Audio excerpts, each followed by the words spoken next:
T100 Singapore, second stop of the PTO's brand new T100 Tour. The elite women will be racing this Saturday at 2 p.m. local time, followed by the elite men on Sunday at 3 p.m. The swim, bike and run will be taking place in an amazing venue, Marina Bay in Singapore. But more importantly, the athletes will be taking on a challenging race course and brutal conditions. Both races will be taking place in the afternoon, where one can expect 29 degrees Celsius in the water and over 30 during the bike and run. These hot conditions, coupled with extremely high levels of humidity, will create tough conditions, so we can expect slower times and some pain phases. Rain is expected before the races and possibly during, but won't provide any cooling whatsoever. The 2K swim will be one lap point to point with a pontoon start, Aussie exit and obviously no wetsuit, which favors stronger swimmers and high takeout speeds. However, similar to last year, big splits or fast pace are unlikely due to the hot conditions, so expect a big group coming into T1. The decisive part of the race will be the 80K 8-lap bike. The circuit features 2 long steep bridges, so each athlete will have 4 hard climbs per lap, totaling to 800 to 1000 meters elevation gain throughout the race. Expect high watts per kilogram and athletes confident in their bike handling skills to gain time. The conditions, together with the 20-meter draft rule, means that we won't see big packs, and the circuit shows potential for attacks, so expect absolute carnage because the high risk, high reward means the race could be won here.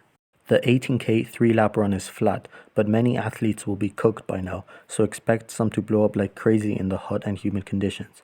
The mental will be just as important as the physical effort here, because the athletes will be seeing each other repeatedly throughout the final hour of the race.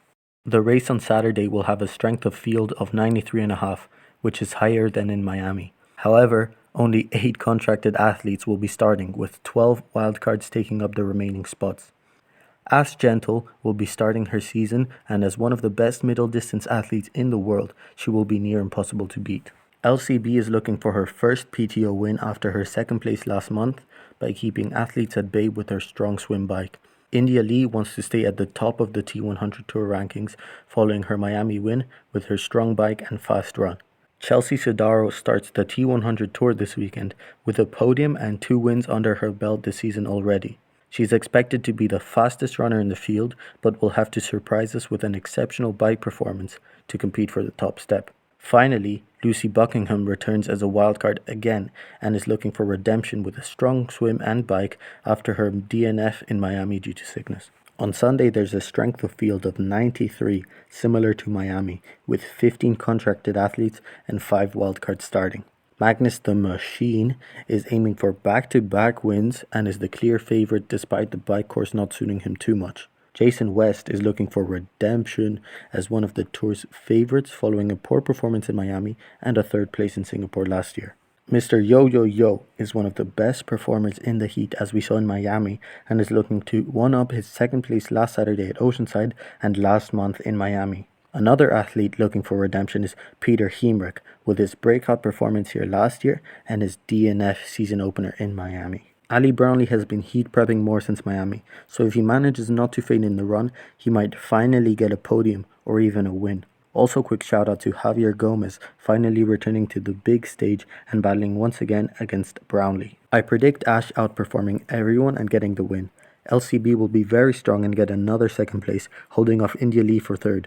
Chelsea will struggle on the bike more than the others and run herself into 4th. The men's results are much harder for me to predict, but I will go for Magnus getting another win by simply being the strongest athlete on the weekend. Alistair Brownlee will hold on for long enough to get a 2nd place, and Jason West will outrun Sam Long for 3rd.